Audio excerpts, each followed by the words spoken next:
Salut à tous et bienvenue dans ce nouvel épisode de Tech Antique où l'on parle de technologie antique et atypique. Et pour aujourd'hui, on va continuer un petit vlog que j'avais fait l'année dernière et je vais vous présenter les cassettes audio préenregistrées que j'ai pu acheter sur cette année passée, donc entre mars 2021 et mars 2022. Donc il y en a quelques-unes, vous voyez le petit tas derrière moi. Je vais vous les présenter très rapidement. En regardant aussi les duplicateurs et tout ça, ça m'a permis de voir ce qu'il est possible de faire maintenant en 2022. La cassette donc continue petit à petit de reprendre sa place dans le paysage musical, ce qui permet d'avoir un bel objet et d'aider les artistes en leur achetant de vrais objets musicaux qui leur rapportent un peu d'argent, plus que d'écouter de la musique sur Deezer. Et on va retrouver les grosses boîtes de disques qui vont relancer la production de cassettes avec souvent des bandes de type américaine, donc la National Audio Company, la NAC, qui n'a jamais arrêté en fait de produire des cassettes audio, qui les produisent en très très grande quantité. Et ça, sur cette dernière année, j'ai acheté notamment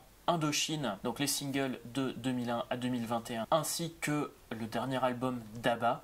Ils ont fait leur retour après presque 40 ans, je crois. Deux albums plutôt sympas. Malheureusement, la qualité de la cassette, c'est pas ça au niveau construction de la cassette. Ça reste un bel objet, ça reste une belle jaquette, mais c'est pas aussi bien que ce que je pensais. Donc voilà, ces grosses boîtes de disques qui font ça. Et puis on a tous les plus petits, donc ça peut aller de l'artisanat complet qui réutilise des anciennes cassettes qui enregistrent, donc pour en faire quelques-unes, ou des un peu plus gros. Et ça, il y en a plusieurs. Je connaissais deux duplicateurs qui sont Tapeline en Grande-Bretagne et Duplication.ca. En faisant quelques recherches, j'ai vu qu'il y en avait aussi en France. Et il y en a un peu partout, puisque je me suis retrouvé à en acheter sans le savoir en fait, qui venaient de Russie. D'où le fait que il y en a certaines que je vais pas vous présenter aujourd'hui parce que elles sont bloquées à la douane. Dans ce cas-là, je pense pas que les groupes de musique aient franchement choisi ce qui se passe en ce moment. Donc, de tous ces petits duplicateurs, la plupart du temps, ils nous laissent pas forcément le choix de la bande. On va retrouver très souvent donc de la bande NAC, de la bande RTM Fox ou les bandes ATR Magnetics. Et très souvent, c'est la RTM qui donne de meilleurs résultats. Quelquefois, on retrouve aussi certains duplicateurs, il leur reste sûrement des vieux stocks, mais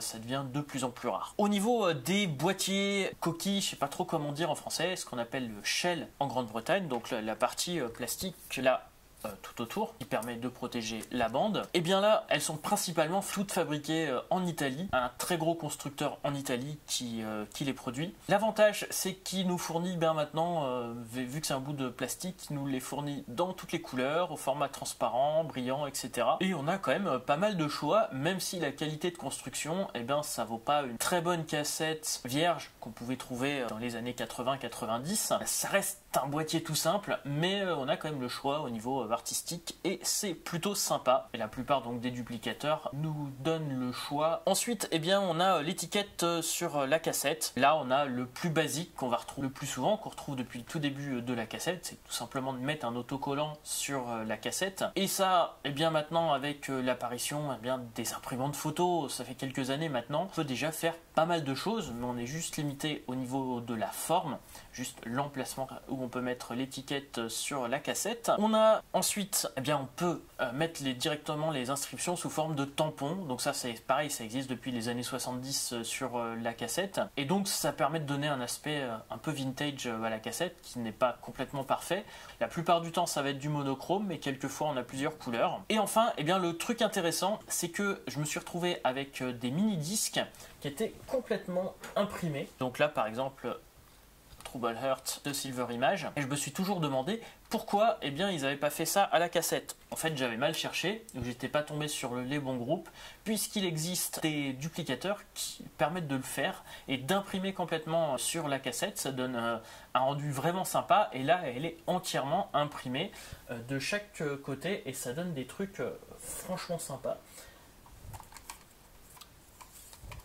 comme vous pouvez le voir ici. Voilà, c'est imprimé des deux côtés et c'est imprimé du haut en bas de la cassette. Il n'y a pas d'endroit vide à part bien sûr les trous. Pour en venir au fait, celle que j'ai achetée donc depuis un an, comme je vous ai dit, donc Indochine et ABBA, il y a pas mal de cassettes qu'on peut retrouver maintenant sur Amazon, pas mal d'éditions spéciales qui sont ressorties.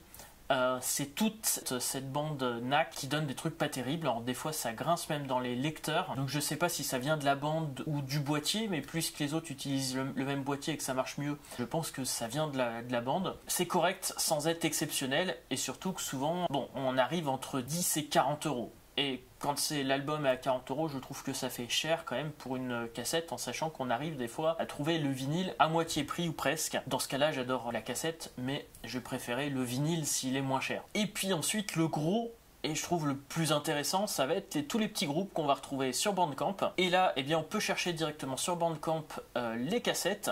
Et on va se retrouver dans ce cas-là avec un choix énorme. Bien sûr, c'est que des petits groupes. J'en ai acheté pas mal, notamment de la synthwave, musique électronique, musique de démoscène. Donc je vous en ferai une petite démonstration tout à l'heure. Et puis enfin, eh bien, il y avait la Red Manor Records en Grande-Bretagne. Malheureusement, il s'est pris le Brexit de plein fouet. Il s'est pris, eh bien, le fait qu'au final, il n'y a pas tant de cassettes que ça qui se sont vendues. Il y a surtout beaucoup de vinyles. Seul souci, c'est que si on est une toute petite maison de disques, comme lui, il y a une liste d'attente énorme pour l'enregistrement des vinyles. Il s'est retrouvé avec plus d'1 an de liste d'attente pour l'enregistrement de ces vinyles, ce qui n'était pas faisable pour lui. Donc, il a préféré arrêter. Ce qui est dommage parce qu'il y a vraiment eu des super sorties l'année dernière. Et la plupart du temps il enregistrait en fait sur des anciens stocks de bandes qui mettaient donc dans des boîtiers italiens comme je vous ai montré, ou tout simplement des stocks de cassettes vierges qu'il enregistrait. Tout était enregistré chez lui en vitesse simple avec des lecteurs qui étaient calibrés, et ça lui permettait d'enregistrer 6 à 8 cassettes en même temps. Malheureusement, ça s'est arrêté là en mars, et donc il n'y en aura plus de Red Manor Records, mais j'ai presque sa collection complète, et c'est dommage que ça s'arrête parce que la synthwave qui sortait la plupart du temps c'était des super albums. Donc je vais vous en faire la petite démonstration écoutée sur mon Sony. Je me suis rendu compte en faisant la première version du montage, il y a un bruit de fond qui s'est rajouté, ça vient de ma table de mixage qui est derrière, et donc j'en suis désolé. Voilà la démonstration, ça vous permet de voir un peu ce qu'il y a comme musique, ce qu'on peut trouver comme musique sur cassette audio, et désolé pour le bruit de fond.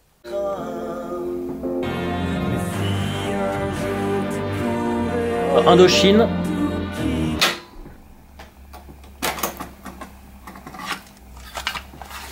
Werkstatt Recording. Celui-là.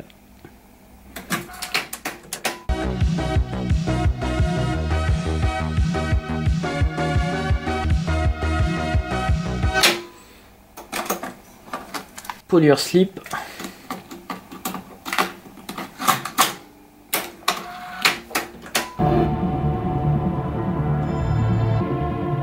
Lord of Synths. J'aime beaucoup celui-là.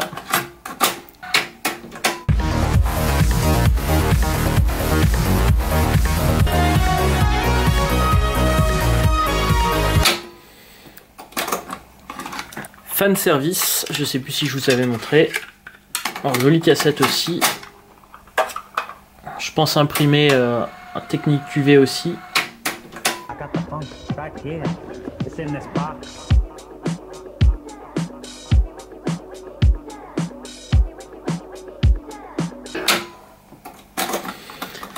Un style différent de la dub. Scientist, venu direct des USA.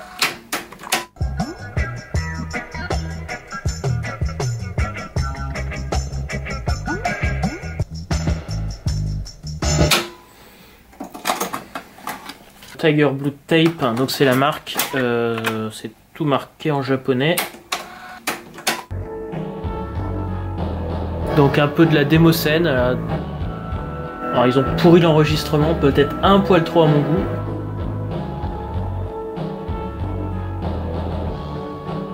Dommage parce que la musique est bien. Celeste Beside the Sound of the Mountain.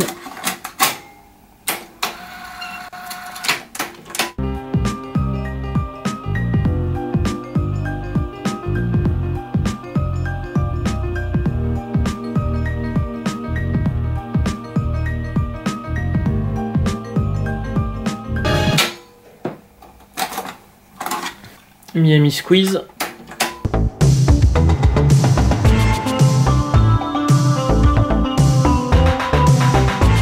Enregistrement très haut.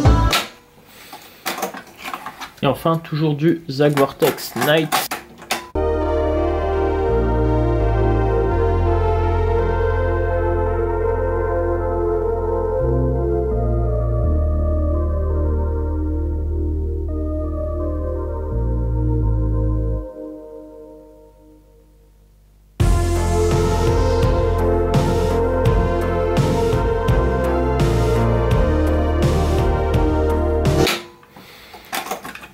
Enfin, celle que malheureusement je regrette au niveau de la musique en elle-même, parce que les cassettes sont super belles.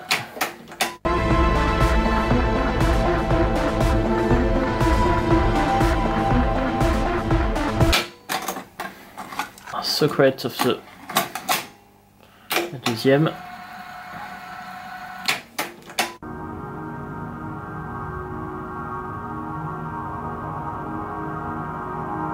C'est peut-être un peu trop ambiance expérimentale à mon goût. Enfin, une de mes préférées, on va dire, Sandor Gavin Primeval, avec un magnifique boîtier orange fluo.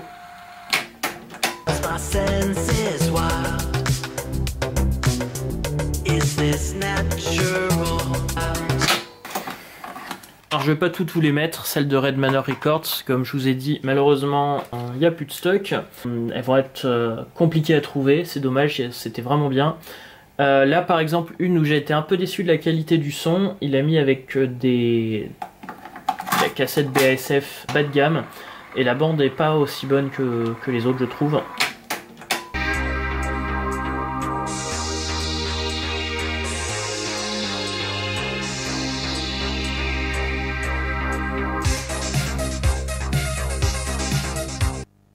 Hop, et enfin, bon allez, Vicin Synthwave, j'avais déjà le 2 l'année dernière, je crois. Et donc j'ai acheté la 1 et le 3.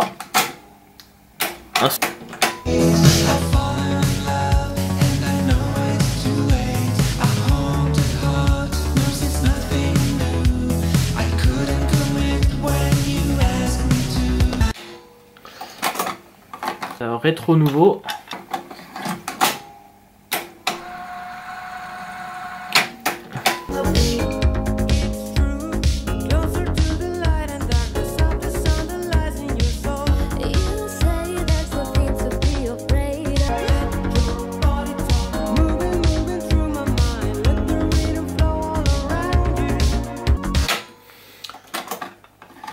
Comme je vous ai dit, le dernier d'Abba, Voyage.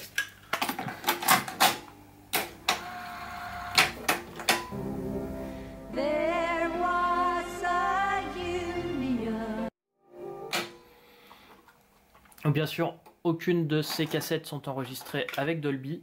Voici ma petite sélection donc pour cette année passée. Donc comme je vous ai dit, je vais continuer à chercher sur Bandcamp, sur le site des groupes. Là il y a notamment un chanteur anglais dont je surveille puisqu'il a dit qu'il sortirait la cassette. Voilà, au final je suis vraiment content de la plupart de ces cassettes là, et puis je vous en ferai une mise à jour très bientôt. Et sur ce, n'hésitez pas à partager vos découvertes en groupe, en cassette ou sur d'autres formats, en commentaire ou sur le Discord. Et sur ce, à très bientôt pour un nouvel épisode de Tech Antique.